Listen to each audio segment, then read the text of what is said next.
Salamo e lua se fulutasi. O le salamo e whaafetai ai i le manuia ua maua. Ma le usu pese o le salamo a Davita. Yeovai e oli le tupu i lau malosi. E matua fia lava ia i lau whaolatanga. Ua e foa ina ia te ia le mana olo na loto. Ua e le whaafiti fo ia te ia le mea na ole antuai o na laungutu. Awa ua tongua mai ia te ia le manuia silisili mai ia te oe. Ua e whae e ilo na ao le pale alii au ro le lei. Na ia whaatonga ina atu ia te oe ina ia ola. O na e foa ina mai ai lea ia te ia ole ola tulu i e whaavavau lava.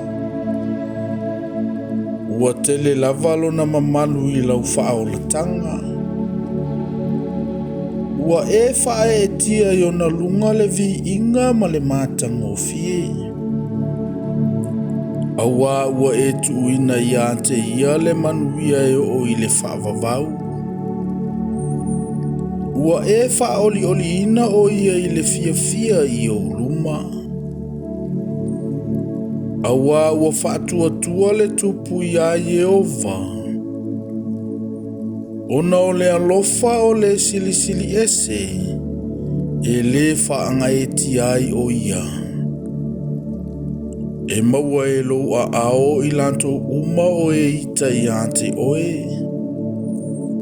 E maua lava e lo a ao tau matau o e ino ia te oe. E te whaia i lanto e pei o le umu a asa i ona polo to o saa. E wha umatia i lanto e Yehova i lona to o saa. E wha umatia i lantou i le afi. E whano lava i ante oe o lantou ngafa ai le lalolangi. Ma lantou whanau e whano ia na i le whanau on tangata.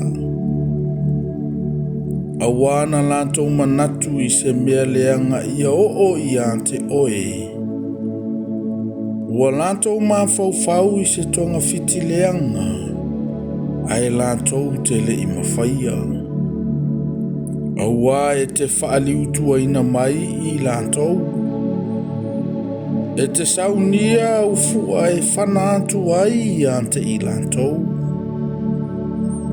Yeovai, ia whaasilisili ina oe i lou malosi. Mātou te pepese ma whai pesenga i lou mana.